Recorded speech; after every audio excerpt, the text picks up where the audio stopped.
14 June virtually sign হয়েছে, সেটাই আগামী 19 জুন সুইজারল্যান্ডে সশরীরে স্বাক্ষরিত হবে সেই চুক্তি।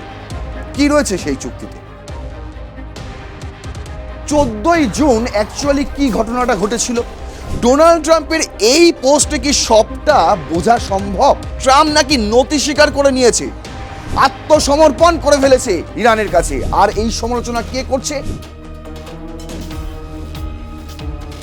ইরান মার্কিন যুক্তরাষ্ট্রের যে চুক্তি, এই চুক্তি যদি সম্পন্ন হয় তার মানে কিন্তু এটাও আপনাকে মেনে নিতে হবে সৌদি আরবিয়া, কাতার, পাকিস্তানের মতন দেশগুলি ইসরায়েলকে কার্যত স্বীকৃতি দিয়ে দেবে। কিরকম ভাবে গেম খেলছেন ডোনাল্ড ট্রাম্প, আর সেই গেমে পা দিয়ে দিচ্ছেন পাকিস্তানও, সৌদি আরবিও এবং কাতারও।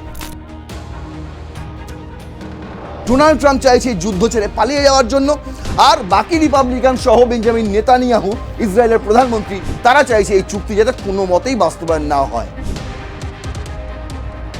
এই ইরান মধ্যপ্রাচ্য যুদ্ধ একদিন না একদিন তো শেষ হবেই, কিন্তু যেদিন শেষ হবে সেদিন ইরান কিন্তু বিশ্বের কাছে একটি মাথা তুলে দাঁড়ানো দেশ হয়ে যাবে।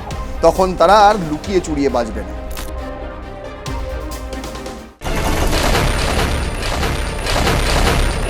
এখনো চলছে রাশিয়া ইউক্রেন যুদ্ধ।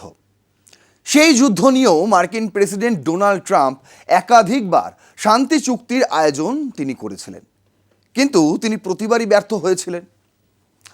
আজও আবহমান কাল ধরে চলেছে সেই ইউক্রেন রাশিয়া যুদ্ধ, কিন্তু এই মুহূর্তে দাঁড়িয়ে সেই ইউক্রেন রাশিয়া যুদ্ধের থেকেও বড় হয়ে দাঁড়িয়েছে ইরান মধ্যপ্রাচ্য যুদ্ধ। শুধু কি ডোনাল্ড ট্রাম্পের কাছে, আপামর বিশ্ববাসীর কাছে। তার কারণ কি? তার কারণ হচ্ছে ওই হরমুজ প্রণালী। যদি আপনি আপাত দৃষ্টিতে দেখেন তাহলে ইউক্রেন রাশিয়ার যুদ্ধ শুরু হয়েছে অনেক দিন আগেই। সেক্ষেত্রে ইরান মধ্যপ্রাচ্য যুদ্ধ শুরু হয়েছে এই চলতি বছরেরই 28শে ফেব্রুয়ারি। আজ 17ই জুন যদি আপনি এই এপিসোডটি দেখছেন, তাহলে আজ সেই যুদ্ধের 110তম দিন। আর এই 110 দিনেই প্রায় হাঁপিয়ে উঠেছেন ডোনাল্ড ট্রাম্প। তার কি কারণ? ওই একটাই, হরমুজ প্রণালী। দেখুন, 28শে ফেব্রুয়ারি ইরান মধ্যপ্রাচ্য যুদ্ধ শুরু হওয়ার পরপরই প্রায় মার্চের শুরু থেকেই হরমুজ প্রণালীর কর্তৃত্ব দাবি করে একটা দিক প্রায় আটকে রেখে দিয়েছে ইরান। সেখান দিয়ে বিশ্বের কোনো দেশের জাহাজ যেতে পারছে না। কিছু কিছু ক্ষেত্রে কোনো দেশকে তারা ছাড় দিয়েছিল, তার মধ্যে ভারতও ছিল। কিন্তু ম্যাক্সিমাম সময়, বিশেষ করে ডোনাল্ড ট্রাম্প এবং মার্কিন যুক্তরাষ্ট্রের সঙ্গে যারা রয়েছে মিত্র দেশ, সেই সমস্ত দেশের সমস্ত জাহাজ হরমুজ প্রণালী দিয়ে বন্ধ করে রেখে দিয়েছিল। আর এর ফলে কি হচ্ছে? এর ফলে বিশ্ববাজারে তেলের দাম হু হু করে বাড়ছে, আর ডোনাল্ড ট্রাম্পের মাথায় বাজ পড়ছে।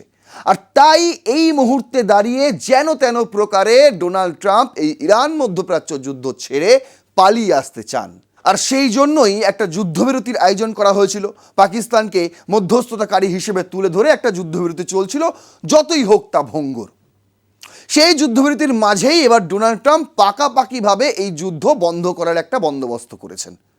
কেন বলছি ডোনাল্ড ট্রাম্প? তার কারণ তারই আগ্রহে গত 14ই জুন একটি ভার্চুয়ালি চুক্তি সাইন হয়েছে, যেই চুক্তিতে সাইন করেছেন মার্কিন যুক্তরাষ্ট্রের তরফে ডোনাল্ড ট্রাম্প, জেডি ভান্স, আর ইরানের তরফে ইরানের এই মুহূর্তে পার্লামেন্টের স্পিকার গালিবাফ।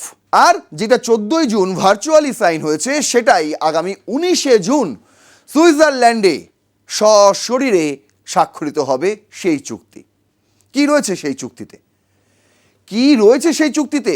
দেখুন, প্রথমত এই চুক্তিতে কি রয়েছে সেটা কিন্তু জনসমক্ষে আনা হচ্ছিল না। তবে আজ আপনাদের আমি দেখিয়ে দেব সেই চুক্তির 1.5 পৃষ্ঠাতে ঠিক কি লেখা রয়েছে, আর কেনই বা এই চুক্তি নিয়ে মার্কিন যুক্তরাষ্ট্রের অন্দরেই বিতর্ক শুরু হয়ে গিয়েছে। তাহলে চলুন শুরু করছি রণক্ষেত্র। আপনাদের সঙ্গে রয়েছে আমি নারায়ণ। আজ আমাদের headline, the memorandum between the US and Iran. যে চুক্তি রয়েছে এই মুহূর্তে দাঁড়িয়ে, যেটা বলা হচ্ছে, যেটা আগামী 19 তারিখ স্বাক্ষরিত হয়ে যাওয়ার পর এই পৃথিবীর সবচেয়ে অস্থিরতা কাটতে চলেছে ওই দিন। তারপর বিশ্বজুড়ে তেলের দাম, জ্বালানির দাম আরও হু হু করে কমবে। যদিও আপনাদের বলে রাখি 14ই জুন এই চুক্তি ভার্চুয়ালি সাইনের পর কিন্তু ক্রুড অয়েলের দাম ব্যারেল প্রতি কমতে শুরু করেছে। এই মুহূর্তে দাঁড়িয়ে 1 ব্যারেল ক্রুড অয়েলের দাম প্রায় $80 পৌঁছে গিয়েছে, যেটা 100-র ওপরে চলে গিয়েছিল। তাহলে চলুন দেখুন, প্রথম স্লাইডেই আমি রেখেছি যে 19 তারিখ সাইন হতে চলেছে একটি যুগান্তকারী চুক্তি, একটি ঐতিহাসিক চুক্তি। এর আগেও মার্কিন যুক্তরাষ্ট্রের সঙ্গে ইরানকে নিয়ে চুক্তি হয়েছিল। কে করেছিল জানেন? বারাক ওবামা করেছিল। কিন্তু ডোনাল্ড ট্রাম্প সেই চুক্তিকে মান্যতা দেননি এবং প্রকাশ্যে সেই চুক্তির সমালোচনা করেছিলেন ডোনাল্ড ট্রাম্প। এবার তিনি নতুন করে একটি শান্তি চুক্তি নিয়ে এলেন। এনডিটিভি ওয়ার্ল্ড করেছিল the US Iran peace deal to be signed in Geneva, সুইজারল্যান্ডে, ট্রাম্প কুড গো ফর ইট।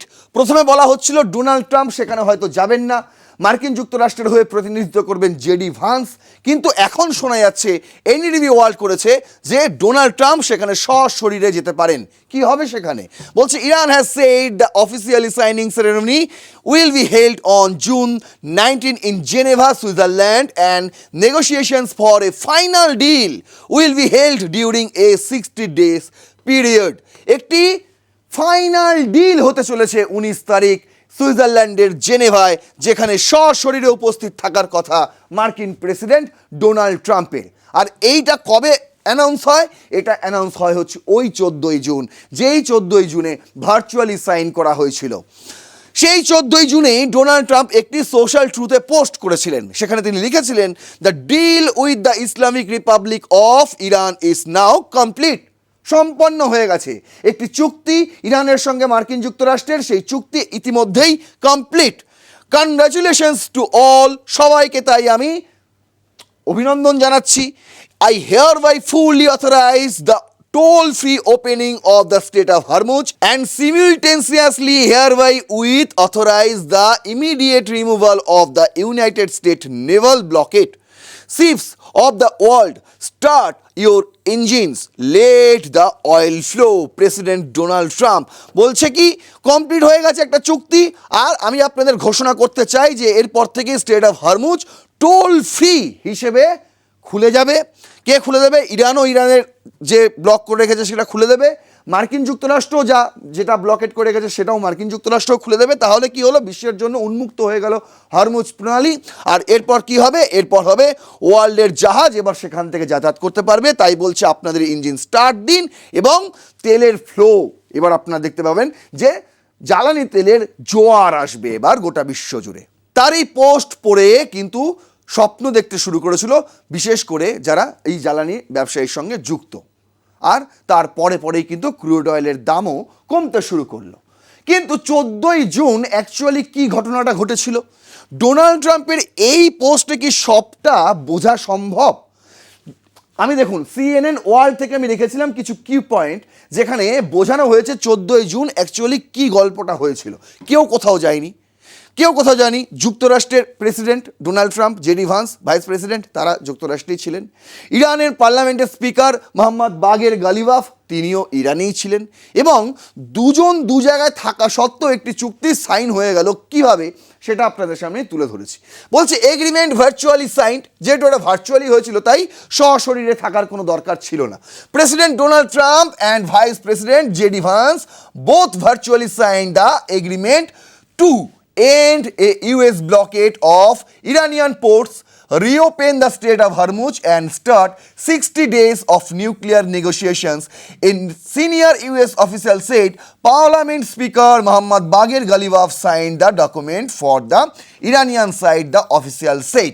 বলছে এই চুক্তি সাইন হয়ে যাওয়ার পর, ওটা তো ভার্চুয়ালি হয়েছে, 19 তারিখ হবে সশরীরে, আর সশরীরে সাইন হয়ে যাওয়ার পর যে 60 দিন, আগামী 60 দিন, 19 তারিখ থেকে কাউন্ট হবে সেই 60টা দিন।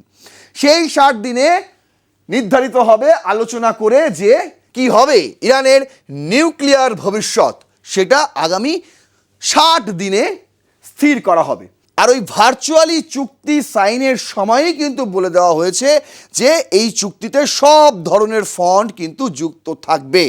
যেমন ইরানের যে হেজবুল্লাহ রয়েছে তারাও যুক্ত থাকবে এবং ইসরায়েলের তরফে তারা যে অনবরত লেবাননে হামলা করে যাচ্ছে সেটাও যুক্ত থাকবে। কিন্তু দেখুন এই চুক্তির পর ইসরায়েলের রেসপন্স কী ছিল? Prime minister Benjamin Netanyahu in his first comments on the US Iran agreement said he and Trump do not always see eye to eye. বলছে কি সব সময় তাদের মতামত এক হয় না, যে তারা সবসময় একে অপরের চোখের দিকে তাকিয়ে থাকবে তা নয়। হতে পারে অনেক ক্ষেত্রে ডোনাল্ড ট্রাম্প অন্য সিদ্ধান্ত নিলেও এবং বেঞ্জামিন নেতানিয়াহু তিনি তার নিজস্ব মতন সিদ্ধান্ত নিল। এখানেই তিনি বুঝিয়ে দিচ্ছেন যে আমি ট্রাম্পের সঙ্গে একমত নই।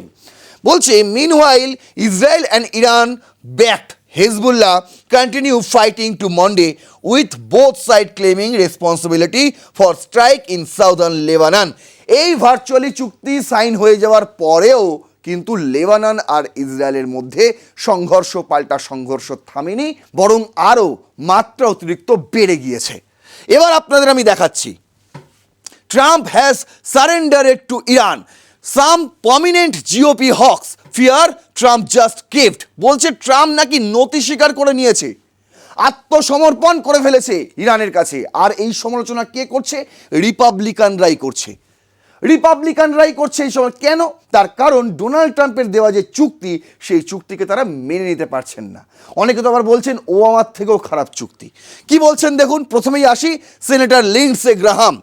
ইনি সেই ব্যক্তি, তিনি প্রথমে সমর্থন করলেও এখন উদ্বিগ্ন যে ইরান ও ট্রাম্পের ডিলের ব্যাখ্যায় আকাশ পাতাল ফারাক।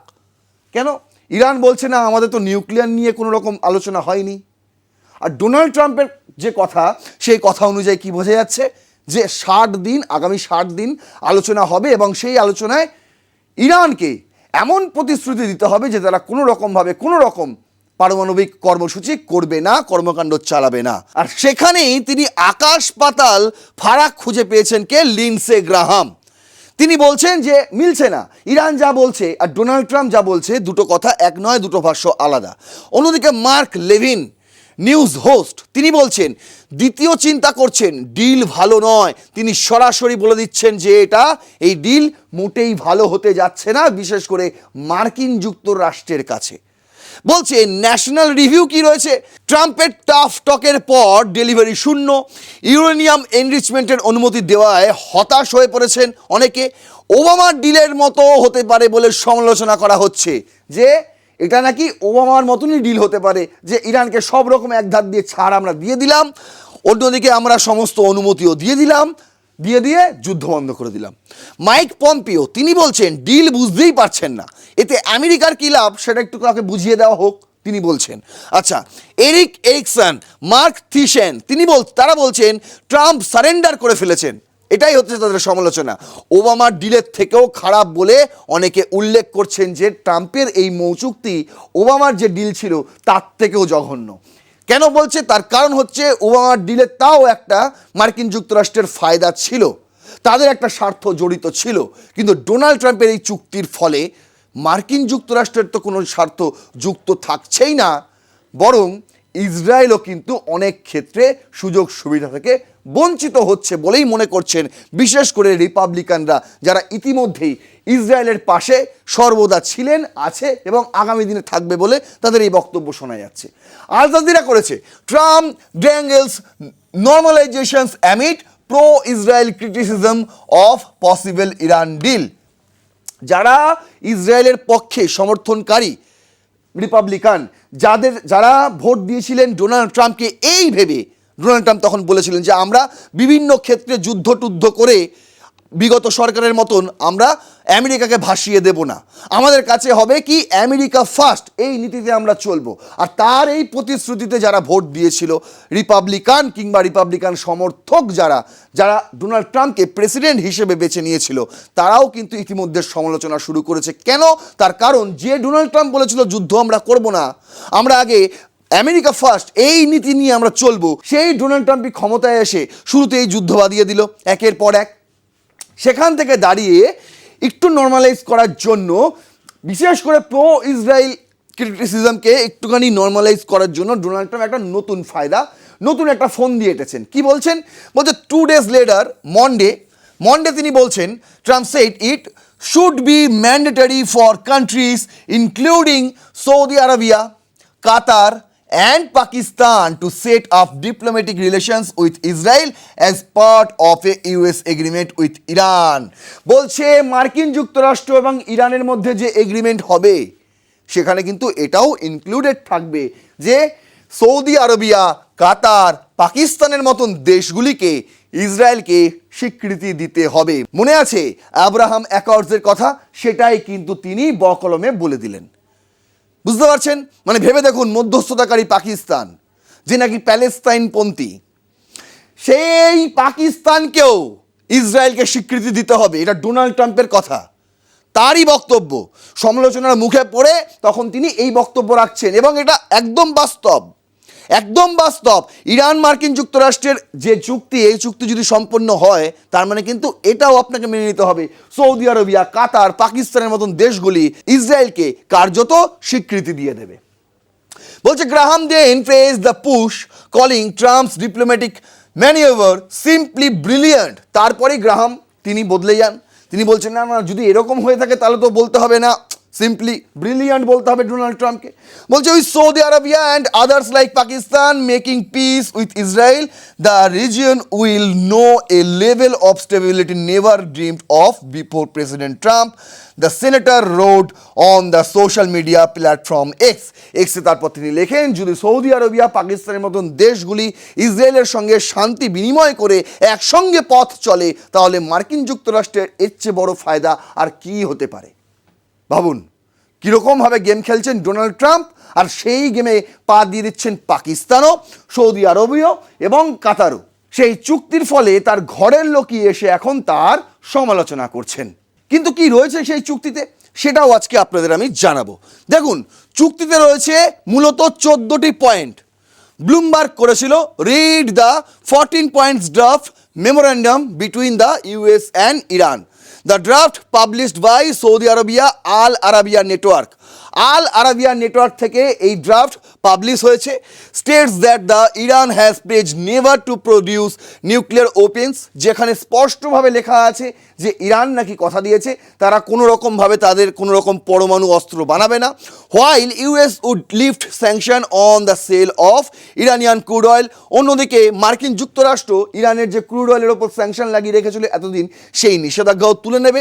Petrochemical products and other service including banking during the negotiations period and commits itself to lifting all section as part of the final agreement হতে হতে সমস্ত রকম স্যাংশন যা যা ছিল নিষেধাজ্ঞা ইরানের ওপর মার্কিন যুক্তরাষ্ট্রের সবই তুলে নেওয়া হবে, এমনটাই কিন্তু রয়েছে এই 14টি পয়েন্টে। কিন্তু সেই 14টি পয়েন্ট অ্যাকচুয়ালি কি আপনাদের জন্য আমি রেখেছি। প্রথমেই 1 নম্বর হচ্ছে যুদ্ধের অবসান। ইরান, যুক্তরাষ্ট্র ও তাদের মিত্ররা সইয়ের সাথে সাথে সব ফ্রন্টে, লেবানন সহ অবশ্যই যুদ্ধের স্থায়ী অবসান ঘোষণা করবে, কোনো আক্রমণ বা বল প্রয়োগ করবে না। কিন্তু তার আগে একটা যুদ্ধ হয়ে গেছে। 2 নম্বরে কি সার্বভৌমত্বের সম্মান, এবং এখনো যুদ্ধ চলছে ইসরায়েল লেবাননের মধ্যে। বলছে উভয় দেশ একে অপরের সার্বভৌমত্ব, ভূখণ্ডের অখণ্ডতা সম্মান করবে এবং অভ্যন্তরীণ বিষয়ে হস্তক্ষেপ করবে না। মানে যে যার সে তার হয়ে যাবে। চুক্তি হয়ে গেল মানে ইরান ইরানের মতন থাকবে, মার্কিন যুক্তরাষ্ট্র মার্কিন যুক্তরাষ্ট্রের মতন থাকবে, ইসরায়েল ইসরায়েলের মতন থাকবে, লেবানন লেবাননের মতন থাকবে, এটাই বলা হয়েছে। 3 নম্বরে কি চূড়ান্ত চুক্তি, সর্বোচ্চ 60 দিনের মধ্যে চূড়ান্ত চুক্তিতে পৌঁছানো হবে। ব্র্যাকেটে লেখা আছে পারস্পরিক সম্মতিতে এই সময়সীমা আরও বাড়ানো হতে পারে। মানে যেটা বলা হচ্ছে এখন 60 দিন, যেটা 19 তারিখের পর থেকে 60 দিন কাউন্ট হবে, সেইটা আগামীতে আরও বাড়তে পারে, এই দিন আরও বর্ধিত হতে পারে, যেই দিনের মধ্যে কি হবে চূড়ান্ত চুক্তিতে পৌঁছানো হবে। কি নিয়ে? ইরানের পারমাণবিক কর্মসূচি নিয়ে। 4 নম্বর নৌ অবরোধ প্রত্যাহার। সইয়ের পর যুক্তরাষ্ট্র অবিলম্বে নৌ অবরোধ তুলে নেবে এবং 30 দিনের মধ্যে হরমুজ প্রণালীতে জাহাজ চলাচল পূর্বের স্তরে ফিরিয়ে আনবে। চূড়ান্ত চুক্তির পর 30 দিনের মধ্যে আশপাশের এলাকা থেকে সেনা প্রত্যাহারও করা হবে। মানে যে 60 দিন সর্বোচ্চ সময়সীমা দেওয়া হয়েছে সেটাকে ভেঙে ভেঙে যদি আপনি দেখেন প্রথম 30 দিনের মধ্যে 19 তারিখ সই হয়ে গেল, তার প্রথম 30 দিনের মধ্যে হরমুজ প্রণালীকে আবার পূর্বের অবস্থানে ফিরিয়ে আনার জন্য মার্কিন যুক্তরাষ্ট্র সব রকম প্রয়াস করবে, তারা যে ব্লকেট করে গেছিলো সেগুলো খুলে ফেলবে। তারপরের 30 দিনের মধ্যে কি হবে, যে আশপাশে ইরানের জন্য যে জায়গায় সেনা মোতায়েন করে রেখেছে এই মুহূর্তে মার্কিন যুক্তরাষ্ট্র, সেই সেনাও প্রত্যাহার করে নেবে। 5 নম্বরে কি রয়েছে, জাহাজ চলাচল পুনরায় শুরু হয়ে যাবে। ইরান 30 দিনের মধ্যে পারস্য উপসাগর থেকে ওমান সাগরে বাণিজ্যিক জাহাজ চলাচল পূর্বের অবস্থায় ফিরিয়ে আনতে মাইন অপহরণ সহ সব রকম কাজ করবে। মানে এই 30 দিন, যেই 30 দিনে মার্কিন যুক্তরাষ্ট্র হরমুজ প্রণালী থেকে তাদের ব্লকেট সরিয়ে নেবে, ওই 30 দিনেই ইরানকেও ওমান সাগর পর্যন্ত সমস্ত ব্লকেট সরিয়ে নিতে হবে। এমনকি তারা এই মুহূর্তে হরমুজ প্রণালীতে যে মাইন তারা পুঁতে রেখেছে সেটাকেও অপসারণ করতে হবে, এমনই শর্ত রয়েছে এই চুক্তিতে। 6 নম্বরে কি রয়েছে, অর্থনৈতিক পুনর্গঠন। যুক্তরাষ্ট্র তার আঞ্চলিক মিত্ররা ইরানের পুনর্গঠন ও অর্থনৈতিক উন্নয়নে কমপক্ষে $300 বিলিয়ন অর্থায়ন সহ একটি বিস্তারিত পরিকল্পনা তৈরি করবে। কি বলা হয়েছে, $300 বিলিয়ন। এটা অ্যাকচুয়ালি সেই ক্ষতিপূরণ, যেই ক্ষতিপূরণ ইরান এই যুদ্ধের মানে শেষ করার শর্তে প্রথম থেকে চেয়ে এসেছিল। যে তাদের ওপর হামলা হয়েছে, আর এই হামলায় ইরানের ব্যাপক ক্ষতি হয়েছে। যে ক্ষতি হয়েছে সেই ক্ষতির বিনিময়ে আপনাকে $300 বিলিয়ন দিতে হবে, এবং চুক্তিতে মার্কিন যুক্তরাষ্ট্র সেই শর্ত মেনে নিয়ে বলেছে এটি নিয়ে বিস্তারিত পরিকল্পনা তৈরি করা হবে, এবং সেই পরিকল্পনাও আগামী 60 দিনের মধ্যেই সম্পূর্ণ করা হবে। আচ্ছা, 7 নম্বর, নিষেধাজ্ঞা ও প্রত্যাহার। চূড়ান্ত চুক্তির অংশ হিসেবে জাতিসংঘ, IAEA ও যুক্তরাষ্ট্রের সব ধরনের নিষেধাজ্ঞা ধাপে ধাপে প্রত্যাহার করা হবে। মানে এখনো পর্যন্ত ইরানের উপর মার্কিন যুক্তরাষ্ট্রের যাবতীয় যা নিষেধাজ্ঞা রয়েছে সেগুলো আস্তে আস্তে আস্তে আস্তে শূন্যতে পৌঁছে যাবে, কোনো নিষেধাজ্ঞা আর ইরানের উপর থাকবে না। ভেবে দেখুন, আমি কবে বলেছিলাম যে এই ইরান মধ্যপ্রাচ্য যুদ্ধ একদিন না একদিন তো শেষ হবেই হবেই, কিন্তু যেদিন শেষ হবে সেদিন ইরান কিন্তু বিশ্বের কাছে একটি মাথা তুলে দাঁড়ানো দেশ হয়ে যাবে। তখন তারা আর লুকিয়ে চুরিয়ে বাঁচবে না। যুদ্ধের আগে কি হতো, ইরানের ওপর একাধিক স্যাংশন ছিল। তারা নিজেদের ক্রুড অয়েল বিশ্ববাজারে বিক্রি পর্যন্ত করতে পারতো না, লুকিয়ে লুকিয়ে বিক্রি করতে হতো। বুঝতে পারছেন কোথায় পড়েছিল ইরান? আর আজ যুদ্ধ শেষ করার পর ইরান কোথায় পৌঁছে যাবে আপনারা খালি দেখতে থাকুন। আর এইটা হলো কি কারণে? ডোনাল্ড ট্রাম্পের বোকামির কারণে। এর চেয়ে খারাপ শব্দ বলা যায়, কিন্তু আমি বলবো না। 8 নম্বরে কি রয়েছে, পারমাণবিক অস্ত্র। ইরান কখনো পারমাণবিক অস্ত্র তৈরি করবে না, এটা নাকি কথা দিয়েছে। সমৃদ্ধ ইউরেনিয়াম ও অন্যান্য পারমাণবিক বিষয় চূড়ান্ত চুক্তিতে সমাধান করা হবে, যে তারা কতটুকু কি সমৃদ্ধ করতে পারবে ইউরেনিয়াম, কতটুকু ইউরেনিয়াম তারা নিজেদের কাছে রাখতে পারবে, যেটা নিয়ে ওবামার চুক্তিতেও ছিল একটা গাইডলাইন, সেই গাইডলাইনটা তৈরি হয়ে যাবে ফাইনাল চুক্তিতে। আচ্ছা, 9 নম্বরে কি রয়েছে, স্ট্যাটাস কোয়ো। চূড়ান্ত চুক্তি না হওয়া পর্যন্ত ইরান বা তার বর্তমান পারমাণবিক কর্মসূচি বজায় রাখবে, এবং যুক্তরাষ্ট্র নতুন নিষেধাজ্ঞা দেবে না বা সেনা বাড়াবে না। মানে দুদিক দিয়েই চাপে পড়ে গেল মার্কিন যুক্তরাষ্ট্র। তারা নতুন করে নিষেধাজ্ঞাও দিতে পারবে না, আচ্ছা সেনা নতুন করে মোতায়েনও করতে পারবে না। কিন্তু যতদিন না এই চুক্তি ফাইনাল হচ্ছে, মানে 19 তারিখ সই হয়ে গেল, এই যে বলা হয়েছে 60 দিন, পারস্পরিক সময়তে আরও দিন বাড়ানো হতে পারে, এই দিন যত বাড়াতে থাকবে ওই ততদিন পর্যন্ত ইরান তাদের পারমাণবিক কর্মসূচি যেমন গতিতে চলছিল ঠিক তেমন গতিতেই চালাতে পারবে। আচ্ছা, 10 নম্বরে তেল রপ্তানির অনুমতি। সইয়ের পরপরই যুক্তরাষ্ট্র ইরানের তেল, পেট্রোকেমিক্যাল ও সংশ্লিষ্ট সেবায়, ব্যাংকিং, বিমা, পরিবহন, ওয়েবারে সমস্ত কিছুতে তারা ছাড় দিয়ে দেবে, কোনো কিছুতেই আর নিষেধাজ্ঞা থাকবে না। আচ্ছা, 11তে রয়েছে ফ্রোজেন অ্যাসেট। আলোচনার অগ্রগতি অনুসারে ইরানের ফ্রোজেন সীমাবদ্ধ তহবিল ও সম্পদ মুক্ত করে পুরোপুরি ব্যবহারযোগ্য করা হবে। যেগুলো দাবি ছিল ইরানের যে আমাদের যে বাজেয়াপ্ত করে রেখেছেন সম্পদ সেগুলো মুক্ত করুন, সেই মুক্ত করা হবে, সেটাও রয়েছে এই চুক্তিতে। 12 নম্বরে রয়েছে বাস্তবায়ন প্রক্রিয়া। চূড়ান্ত চুক্তির বাস্তবায়ন তদারকির জন্য একটি যৌথ প্রক্রিয়া গঠন করা হবে। আর 13 নম্বরে আলোচনার শর্ত। এই মেমোরান্ডামের নির্দিষ্ট ধারা 4, 5, 10, 11 বাস্তবায়ন শুরু হলে চূড়ান্ত চুক্তির আলোচনা শুরু হবে। মানে নৌ অবরোধ প্রত্যাহার যদি হয়ে যায়, জাহাজ চলাচল যদি পুনরায় শুরু হয়ে যায়, আর তেল রপ্তানির অনুমতি যদি সমস্ত নিষেধাজ্ঞা মার্কিন যুক্তরাষ্ট্র তুলে নেয়, আর ফ্রোজেন অ্যাসেট যদি ইরানকে ফেরত দিয়ে দেয়, এই 4টেই যদি বাস্তবায়ন হয়ে যায় তাহলে চুক্তির আলোচনা শুরু হবে, ফাইনাল চুক্তির জন্য আলোচনা শুরু হবে। এটা বোঝা গেল। মানে মূলত এই মুহূর্তে দাঁড়িয়ে রয়েছে এই যে 14খানা পয়েন্ট, তার মধ্যে এই 4টি হচ্ছে মেন। প্রথমত কি, হরমুজ প্রণালী খুলে দিতে হবে দুপক্ষকেই। 2 নম্বরে রয়েছে জাহাজ চলাচল পুনরায় স্বাভাবিক করতে হবে, বিশ্ববাজারে তেলের দাম স্থিতিশীল করতে হবে। আচ্ছা, 4 নম্বরে রয়েছে কি তেল রপ্তানিতে সমস্ত অনুমতি দিতে হবে, ইরানের ওপর আর কোনো রকম নিষেধাজ্ঞা চাপিয়ে রাখা যাবে না মার্কিন যুক্তরাষ্ট্রের। আর 11 নম্বরে রয়েছে যে সমস্ত ফ্রোজেন অ্যাসেট তারা রেখেছে ইরানের, সেগুলোকে অবিলম্বে মুক্ত করে দিতে হবে। ভাবুন, 4টের ক্ষেত্রেই কিন্তু ইরানের লাভ। মার্কিন যুক্তরাষ্ট্রের কতটা লাভ আমি বলতে পারছি না, কিন্তু ইরানের লাভ একদম খোলা চোখে দেখা যাচ্ছে। আচ্ছা, 14 নম্বরে রয়েছে কি জাতিসংঘ অনুমোদন, চূড়ান্ত চুক্তি জাতিসংঘ নিরাপত্তা পরিষেবায় বাধ্যতামূলক রেজুলিউশনের মাধ্যমে অনুমোদিত হবে। তার মানে এমন একটা জিনিস হয়ে যাবে, এই চুক্তি যদি সত্যি সত্যি বাস্তবায়িত হয়ে যায় তাহলে মার্কিন যুক্তরাষ্ট্রের কপালে দুঃখ অশেষ রয়েছে। এটা আর কেউ বুঝুক চাই নাই বুঝুক, রিপাবলিকান প্রতিনিধিরা খুব ভালো করেই বুঝেছে। আর সেই কারণে তারা কিন্তু ইসরায়েলের পাশেই রয়েছে, তারা চাইছে না এই চুক্তি বাস্তবায়ন হোক। আর সেই কারণেই ইসরায়েলের প্রধানমন্ত্রী বেঞ্জামিন নেতানিয়াহু প্রতিদিন লেবাননে হামলা চালিয়ে যাচ্ছে। আজও চালানো হয়েছে, নতুন করে 4 জনকে সাউদার্ন লেবাননে তাদেরকে মৃত্যু পর্যন্ত ঘটানো হয়েছে। দেখুন এই চুক্তি যখন চলছে তখন আল জাজিরা বলছে Iran war live, Israel kills 4 in Lebanon as Trump criticize Netanyahu. এমন একটা পর্যায়ে গিয়ে পৌঁছেছে যে ডোনাল্ড ট্রাম্প চাইছে যুদ্ধ ছেড়ে পালিয়ে যাওয়ার জন্য, আর বাকি রিপাবলিকান সহ বেঞ্জামিন নেতানিয়াহু ইসরায়েলের প্রধানমন্ত্রী তারা চাইছে এই চুক্তি যাতে কোনো মতেই বাস্তবায়ন না হয়। আর সেখান থেকে দাঁড়িয়ে ডোনাল্ড ট্রাম্প এবার সরাসরি, আর কোনো ফোনে টোনে নয়, সরাসরি নেতানিয়াহুকে গালিগালাজ করছেন। হ্যাঁ মশাই, তেমনটাই বলছে। Iran has accused Israel of violating the trust in Lebanon 84 times since the memorandum of understanding was agreed to between Tehran and the US and warns of a harsh response if attacks continue. Attack চলছে, বলছে 84 খানা হামলা হয়ে গেছে 14 তারিখের পর থেকে, যেদিন একটা মেমোরান্ডাম স্বাক্ষর হয় তারপর থেকে 84 খানা হামলা হয়ে গিয়েছে সাউদার্ন লেবাননে। ইতিমধ্যেই বলছে the warning comes after Israeli force killed 4 people in southern Lebanon. এই মুহূর্তে 4 জনের মৃত্যু পর্যন্ত ঘটেছে সাউদার্ন লেবাননে। And as US president Donald Trump criticised Israeli prime minister Benjamin Netanyahu saying he has to be more responsible in Lebanon.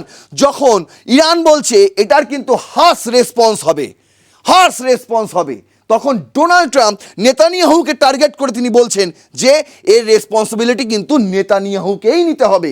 Donald Trump বলছেন আমি নেব না, যতদিন ইসরায়েল লেবাননে হামলা করে যাবে এর সমস্ত দায় ইসরায়েলের, মার্কিন যুক্তরাষ্ট্রের নয়। গা বাঁচানোর চেষ্টা, বুঝতে পারছেন? কিন্তু গল্প ঘটেই চলেছে, এখানে ইতি টানার কেউ নেই। আর সেখান থেকে দাঁড়িয়ে ইরানের লাস্ট বক্তব্য কি? ইরান ওয়ার ডে 110, 110তম দিনে এসে ইরানের এই মুহূর্তে যা বক্তব্য আপনাদের আমি বলছে Tehran says Israeli attacks on Lebanon threaten US deal. Tehran বলছে যে ইসরায়েলের লাগাতার লেবাননে হামলা কিন্তু মার্কিন যুক্তরাষ্ট্রের সঙ্গে চুক্তিতে বাধা হয়ে দাঁড়াতে পারে। কি বলছে? Iranian foreign minister Abbas Araghchi has insisted that any final agreement with Washington must include sanction relief, যেটা ছিল চুক্তির 10 নম্বরে, the release of frozen Iranian assets, যেটা ছিল চুক্তির 11 নম্বরে, and the withdrawal of Israeli forces from Lebanon. এটা অবশ্যই প্রতিটা পয়েন্টের সঙ্গেই যুক্ত। আমরা তখনই একটা ফাইনাল এগ্রিমেন্টে যাব। ইরানের ফরেন মিনিস্টার আব্বাস আরাকচি তিনি বলছেন তখনই যাব ওয়াশিংটনের সঙ্গে যখন তারা আমাদের সব রকম নিষেধাজ্ঞা তুলে দেবে আমাদের ওপর থেকে, যখন তারা আমাদের বাজেয়াপ্ত অর্থ জামানত আমাদের ফিরিয়ে দেবে, মুক্ত করবে। আর ফাইনাল যে শর্ত, সেই শর্তটা অবশ্যই লেবানন থেকে ইসরায়েলি ফোর্স তুলে নিতে হবে, প্রত্যাহার করতে হবে। যতদিন না এটা হচ্ছে ততদিন পর্যন্ত আমরা কোনো রকম ফাইনাল ডিলে যেতে পারি না ওয়াশিংটনের সঙ্গে। এখন দেখার যে এই মুহূর্তে এই পরিস্থিতিতে দাঁড়িয়ে 19 তারিখ সুইজারল্যান্ডের জেনেভায় আদেও সশরীরে Donald Trump, JD Vance, Abbas Araghchi থেকে শুরু করে ইরানের পার্লামেন্টের স্পিকার বাগের গালিবাফ তারা উপস্থিত হয়ে কোনো রকম ফাইনাল চুক্তিতে স্বাক্ষর করেন কিনা সেদিকে আমাদের অবশ্যই নজর থাকবে, আপনাদেরও আপডেট দেব। আপাতত এই এপিসোডটি, এই ভিডিওটি তথ্যপূর্ণ মনে হলে তাহলে অবশ্যই শেয়ার করবেন, আপনাদের গুরুত্বপূর্ণ মতামত অবশ্যই কমেন্ট বক্সে লিখতে ভুলবেন না। লাইক করবেন ভিডিওটি, সাবস্ক্রাইব করবেন আর প্লাস নিউজ 24x7 দেখতে থাকুন রণক্ষেত্র। জয় হিন্দ, বন্দে মাতরম। কি রে, তোর বেশ র্যাশ হয়েছে দেখছি। হ্যাঁ রে, কি করবো বলতো, র্যাশগুলো কিছুতেই কমছে না। অনেক কিছু ইউজ করলাম তবুও কমছে না। আমার মনে হয় তোকে কোনো একজন ভালো ডার্মাটোলজিস্টের কাছে দেখানো উচিত।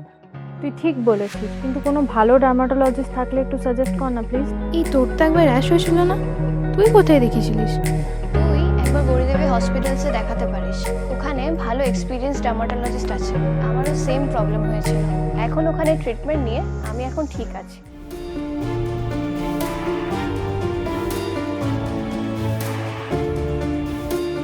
গৌরী দেবী হসপিটাল, রাজবাঁধ, দুর্গাপুর। যোগাযোগ 8001003333, 8001113333।